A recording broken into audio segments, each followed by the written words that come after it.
আলহামদুলিল্লাহ, যে কথা বলতেছিলাম যে কুল্লু নাফসিন যায়িকাতুল মাউত, যার প্রাণ আছে অবশ্যই তার মৃত্যু আছে, আছে কিনা? এই মাদ্রাসার সামনে কবরস্থান, এই কবরের মধ্যে আমাকে আপনাকে একদিন আসতে হবে, আজ না হয় কাল আমাকে আপনাকে আসতেই হবে।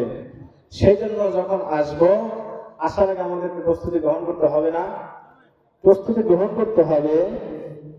কিভাবে আমরা প্রস্তুতি গ্রহণ করব? যদি আমরা বেনামাজি হই তাহলে আমাদেরকে নামাজ আদায় করতে হবে। সব বাদ দেন, কিন্তু ইসলামের মতো ফিরে আসুন। যার প্রতিবেশী বলবে যে এই বান্দা ভালো ছিল, আল্লাহ তাআলা খুশি হয়ে যায়। আর যদি প্রতিবেশী বলে যে এই বান্দা ভালো না, তাইলে কিন্তু আল্লাহ তাআলা বলেন, বান্দারে আজকে কিয়ামতের ময়দানে দেখো, তোমাকে ওই তোমার প্রতিবেশী লোক তোমাকে ভালো বলছে, সেই জন্য কিন্তু তুমি আজকে এই নেকি পাচ্ছ। আর যদি খারাপ বলে তাইলে কিন্তু খুব খবর আছে। আল্লাহ তাআলা ভালো ব্যবহার করবে যখন তার প্রতিবেশী ভালো বলবে, আর যদি খারাপ বলে তাহলে আল্লাহ তাআলা বলবে, দেখো বান্দা, যাদের সাথে তুমি চলাফেরা করেছো তারাই কিন্তু আজকে তোমাকে অবহেলা করছে, অবমানিত করছে। নারে তাকবীর, নারে তাকবীর, মাশাআল্লাহ, মারহাবা।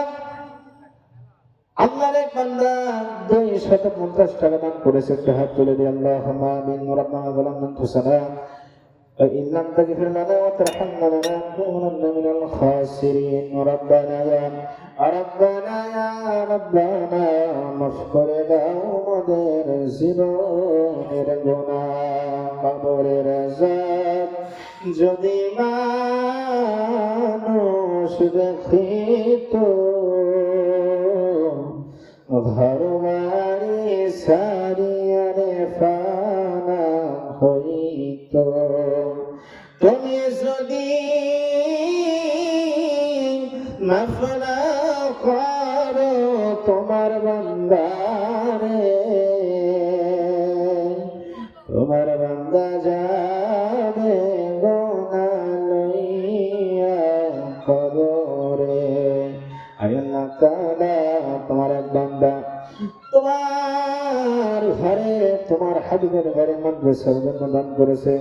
মাবুদ, আল্লাহ গুনাহ দিয়ে তাকাও না, আল্লাহ তোমার বান্দা তাদের দিকে তাকাও, রহমতের দিকে তাকাও। মাবুদ, তোমার বান্দার তুমি দান খানা তুমি কবুল মঞ্জুর করে নাও। আল্লাহ তাআলা খাস করে তোমার বান্দা দান করে যায়, জানি না কবরের মধ্যে কোন মানুষকে হারিয়ে আল্লাহ খাস করে দান করে দিয়ে যায়। আল্লাহ তাআলা খাস করে তোমার বান্দার দান খানা তুমি কবুল মঞ্জুর করে নাও। আল্লাহ যত মানুষ কবরে আছে আল্লাহ কবরখানা জান্নাতের বাগান বানিয়ে দাও। আমার ভাইজানকে নামাজওয়ালা বানিয়ে দাও, মুত্তাকিওয়ালা বানিয়ে দাও। আল্লাহ হালাল খাওয়ার তৌফিক দান করে দাও। আল্লাহ যদি কোনো ব্যবসা বাণিজ্য করতে পারে আল্লাহ খাস করে খায়ের বরকত দান করে দাও। আল্লাহ তোমার বান্দাকে সঠিক ইহদিনাস সিরাতাল মুস্তাকিমে চলা আমাদের তৌফিক দান করে দাও। আল্লাহুম্মা আমিন। বরকত আল্লাহুম্মা সাল্লি আলা